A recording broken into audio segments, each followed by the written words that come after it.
श्रीमद् भगवत गीता जीवन को सठिक भाव में बंचिबार उपाय शिखाए। यह आमको सत्य पथरे चलवाकू प्रेरणा दिए।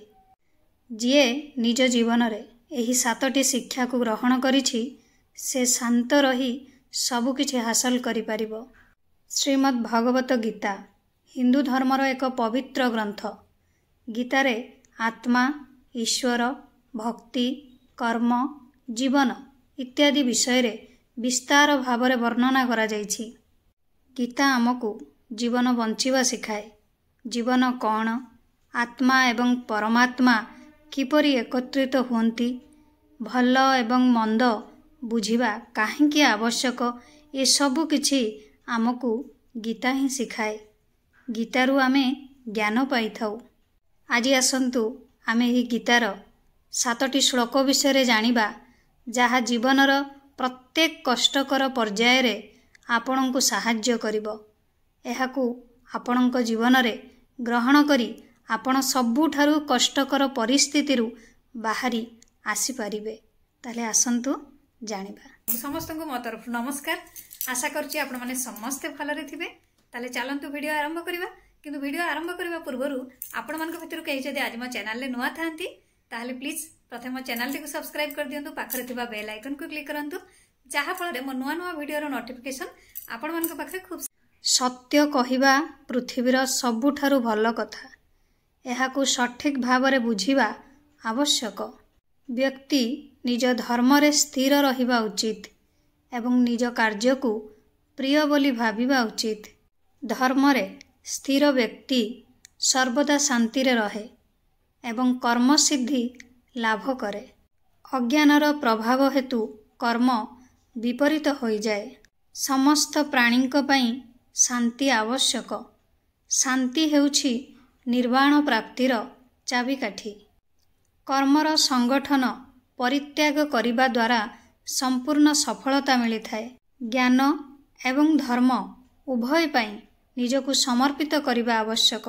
श्रीमद् भगवत गीता हिंदू धर्मर एक गुरुत्वपूर्ण धार्मिक ग्रंथ, जेउथिरे अर्जुनक अज्ञाता एवं संदेह दूर करिबा पई भगवान श्रीकृष्णक शिक्षा रहिछि। एही ग्रंथ ध्यान एवं आध्यात्मिक जीवनर पथ व्याख्या करिबारे साहाय्य करे। गीता 18 अध्याय रे विभक्त एवं एथिरे मोट 700 श्लोक अछि। गीतारे ज्ञान, कर्म एवं भक्तिर नीति वर्णना करा जाइछि। तदनुसारे व्यक्ति को निज कर्म रे निजको समर्पित करिबा उचित एवं ताहार फल लोभ करिबा उचित नुहे। भागवत गीता अनुसारे भगवान श्रीकृष्ण खुशी रहिबा पई किछि मौलिक मंत्र देइछन्ति, जाहाकू पालन कले जणे व्यक्ति सर्वदा सकारात्मक रहिबो। एहा सहित तांको जीवन खुशी रे बीतिबो। ताहले आसंतु से मौलिक मंत्र कौन जानिबा। भागवत गीता कुहे जे जहा परिवर्तन करा जाई परिबो ताहा परिवर्तन करंतु। एहा आपणको मानसिक शांति देव एवं आपणकर मानसिक संतुलन भल रहिबो एवं आपण सर्वदा खुशी रहिबे। तेणु जहा आपणको क्षति पहुंचाउछि ताहा परिवर्तन करिबा योग्य। भगवत गीता रे श्रीकृष्ण कहिछन्ति जहा परिवर्तन करा जाई परिबो नाही ताहा ग्रहण करिबा उचित। एहा साहाय्य रे मनीष खुशी रे जीवन यापन करि परिबो। खुशी हेबार मूल मंत्र हेउछि जहा आपणक नियंत्रण बाहरे ताहा करिबा। फलाफल कौन हेबो ताहार चिंता भगवान को ऊपर छाड़ी देबा उचित। कारण समय पूर्वरु केही किछि पाई नाहंती। आपणक भाग्य रे जहा लेखा जाइछि ताहा ठारू अधिक किछि मिले नाही। सुख हेउ कि दुख समस्तंकर निजस्व अंश अछि। तेणु संतोष को मनरे रखंतु, दुख करंतु नाही। अर्थ गीता उपदेश रे श्रीकृष्ण कहिछन्ति जे मनीष प्रत्येक परिस्थिति रे खुशी रहिबा उचित। हृदय रे जेते दुख थाउ ना काहेकि एहाकू केबे भी काहाकू कहिबा किंबा देखाइबा उचित नुहे। एहा आपणक असुविधा को वृद्धि करिपारे। एहा आपणक चारिपाखर परिवेश को मध्य नकारात्मक करिपारे। तेणु सर्वदा खुशी रुहंतु। सबुठारु कष्टकर परिस्थिति को मध्य खुशी रे ପରିଣତ କରାଯାଇପାରିବ। ଶ୍ରୀକୃଷ୍ଣ କହିଛନ୍ତି ଯେ ଖୁସି ରହିବା ପାଇଁ ସବୁବେଳେ ଲୋକଙ୍କ ସହିତ ସୌହାର୍ଦ୍ଦ୍ୟପୂର୍ଣ୍ଣ ସମ୍ପର୍କ ବଜାୟ ରଖନ୍ତୁ। ଯଥାସମ୍ଭବ କମ୍ ଆପଣଙ୍କ ଜିନିଷ ବାଣ୍ଟନ୍ତୁ।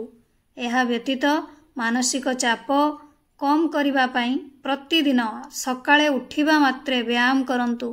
ବ୍ୟାୟାମ ଆପଣଙ୍କ ଦୈନନ୍ଦିନ ଜୀବନଶୈଳୀରେ ଏକ ବଡ଼ ପରିବର୍ତ୍ତନ ଆଣିବ ଏବଂ ଆପଣଙ୍କ ସଫଳତା ପାଇଁ ଏକ ବଡ଼ ପଦକ୍ଷେପ ହୋଇପାରେ।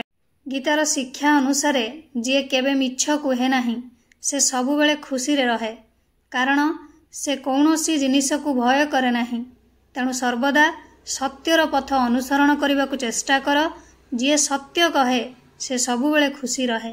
आशा करुच्ची आपण मानक भिडियोटी भल लगी जदि भल लगी थाए ताले निहाती लाइक कमेंट शेयर सब्सक्राइब करदेवे। मते ताले विदाई दियंतु, पुणी देखा हबो नेक्स्ट वीडियो रे।